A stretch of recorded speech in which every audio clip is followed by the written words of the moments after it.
अस्सलाम वालेकुम। आप लोगों को अपना सजाद खेड़ा ज़राई मशरक़ के साथ हाजिर है।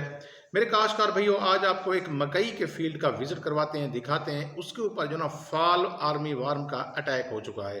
दिखाते हैं कि फॉल आर्मी वार्म जो ना किस तरीके से मकई के ऊपर अटैक करता है, उसका पैटर्न क्या है, कैसे हमें पता चलेगा कि ये फॉल आर्मी वार्म का अटैक हो चुका है। और इसके साथ साथ ये भी दिखाते हैं कि ये पौधों को किन किन हिस्सों को जो ना नुकसान पहुंचाता है और किस वक्त जो ना इसका अटैक होता है, किस स्टेज के ऊपर इसका अटैक हो सकता है और इसका बेहतरीन बेस्ट कंट्रोल क्या है। मुकम्मल तफसीलात आप लोगों को इस वीडियो में बताएंगे।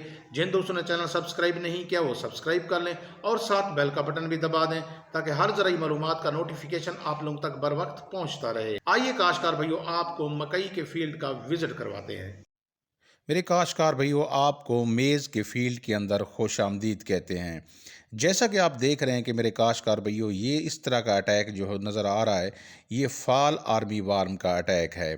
पाकिस्तान में पहली दफ़ा जो ना 2019 में इसकी रिपोर्ट हुई थी, यानी मकई के फसल के ऊपर जो ना इसको 2019 में देखा गया था।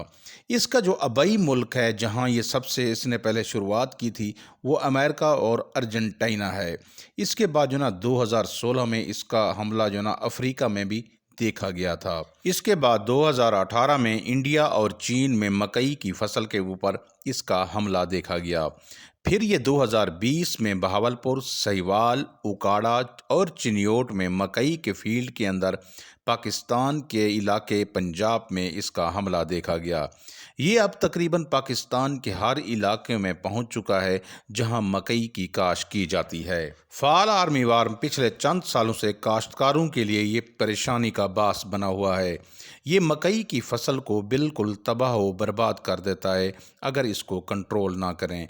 ये मकई की फसल के ऊपर जब फसल 2 से 3 पत्तों के ऊपर होती है, इसका हमला शुरू हो जाता है और हार्वेस्टिंग तक यानी उसकी कटाई तक जारी रहता है। इसकी जो फीमेल होती है वो पौधे की बेस के करीब जो ना अंडे देती है, कम से कम 100 से 200 अंडे देती है और इस अंडे से जो ना बच्चे निकल कर फिर पत्ते की निचली वाली साइड पे पत्तों को खाना शुरू कर देते हैं। अगर इनके अटैक की अलामात देखें तो डैमेज देखें ये किस तरीके से पौधों को डैमेज करता है। पत्तों के ऊपर इर्रेगुलर जो ना वो सुराख हो जाते हैं, बेतरतीबे सुराख हो जाते हैं, जैसा कि आप देख रहे हैं। इस तरह के सुराखों को विंडो का नाम भी दिया जाता है। अगर हम इसके फुजले की बात करें तो बेतहाशा फुजला खारिज करता है और पूरे पौधे के ऊपर कीचड़ की तरह लगा होता है और पौधे के करीब जाएं तो एक स्मेल आना शुरू हो जाती है। फॉल आर्मी वार्म दिन के साथ साथ रात को ये पौधों को खाने के लिए ज्यादा एक्टिव हो जाता है। अगर हम इसकी आइडेंटिफिकेशन करें तो आर्मी वार्म से ये किस तरीके से जो ना ये फॉल आर्मी वार्म मुख्तलिफ है। एक तो इसकी पहचान फुजले से होती है। जो आर्मी वार्म का फुजला होता है वो सख्त होता है, उसके बाद थोड़ा सा ब्लैकिश होता है। लेकिन अगर हम फॉल आर्मी वार्म के फुजले को देखें तो ये कीचड़ नुमा होता है, उसकी कोई मखसूस शक्ल नहीं होती। लेकिन फॉल आर्मी वार्म का अगर अटैक देखें तो छोटे छोटे सुराख होते हैं और ये इर्रेगुलर सुराख होते हैं। आर्मी वार्म इस तरीके से हमला नहीं करता। अगर हम फॉल आर्मी वार्म की आइडेंटिफिकेशन की बात करें तो ये देखें कि इसके सर के ऊपर जो ना 3 कोने वाली एक शक्ल बनी होती है जिसको ट्रायंगल भी कहते हैं या तकून शक्ल भी कहते हैं। उसके बाद जो पोर्शन आता है फॉल आर्मी वार्म का बॉडी के ऊपर, उसके ऊपर 4 सपाट होते हैं। बाकी पीछे चले जाएं तो जितने भी सेगमेंट होते हैं उनके ऊपर 2-2 ब्लैक धब्बे या सपाट बने होते हैं। अगर आपने फॉल आर्मी वार्म को कंट्रोल करना है तो फिर आपने कोशिश करनी है कि इब्तदाई स्टेज के ऊपर इब्तदाई 2 से 3 हालतों में इसको कंट्रोल कर लिया जाए तो बेहतर है।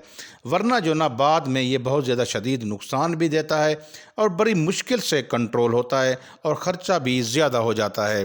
आपने कोशिश करनी है कि पहला स्प्रे 2 से 3 पत्तों के ऊपर जब फसल मकई की हो उस वक्त आपने स्प्रे करना है। उसके बाद जो ना 10 दिन के बाद या 12 दिन के बाद दोबारा आपने स्प्रे करना है। इससे तकरीबन कंट्रोल मिल जाएगा। अगर फिर भी नज़र आ रहा हो तो फिर आपने 25 दिन की जब फसल हो उस वक्त आपने जहां जहां नज़र आ रहा हो उस जगह पे आपने इसका स्प्रे करना है। मेरे काश्तकार भाइयों, इसका जो बेस्ट कंट्रोल है वो आप लोगों से शेयर कर देता हूँ। रीजेंट 30 ग्राम वाली और उसके साथ आपने 200 ml एमामेक्टिन बेंजोएट ان کا مکس کر کے آپ نے اس کا سپرے کرنا ہے۔ اس کے علاوہ ویگو نام کا برانڈ ہے بائر کا، آپ اس کا بھی سپرے کر سکتے ہیں۔ اس کے علاوہ آپ کی نظر میں کوئی اور دوائی ہے، آپ اس کا بھی سپرے کر سکتے ہیں۔ میرے کاشتکار بھائیو، آپ نے کوشش کرنی ہے کہ ٹی جیٹ نوزل استعمال کرنی ہے۔ ٹی جیٹ نوزل کو عام طور پر کٹ والا فوارہ بھی کہتے ہیں۔ اس کو زیادہ تر جڑی بوٹیوں کو کنٹرول کرنے کے لیے استعمال کیا جاتا ہے۔ اس کے جو قطرے بنتے ہیں، اس سے جو پانی نکلتا ہے وہ بہت زیادہ نکلتا ہے۔ ٹی جیٹ نوزل کے استعمال سے اس کا کنٹرول اچھا ملے گا۔ گاچے کے اندر پانی کا یا سپرے کا جانا انتہائی ضروری ہے تاکہ اس کا اچھا کنٹرول مل سکے۔ میرے کاشتکار بھائیو، آپ نے فیلڈ کو جڑی بوٹیوں سے بھی صاف ستھرا رکھنا ہے تاکہ ابتدائی سٹیج کے اوپر ان کو رہنے کی جگہ نہ ملے۔ اس کے ساتھ ساتھ میرے کاشتکار بھائیو، آپ نے اپنے فیلڈ کا بھی باقاعدگی سے وزٹ کرتے رہنا ہے تاکہ آپ کو ان کے اٹیک کا پتہ چل سکے اور آپ ان کو بر وقت کنٹرول کر سکیں۔ امید ہے کاشتکار بھائیو آپ لوگوں کو سمجھ آ گئی ہوگی۔ کوشش کی ہے کہ آسان الفاظ میں آپ لوگوں تک باتیں پہنچاؤں۔ مجھے دعاؤں میں یاد رکھنا۔ مجھے دیجیے اجازت۔ اللہ حافظ۔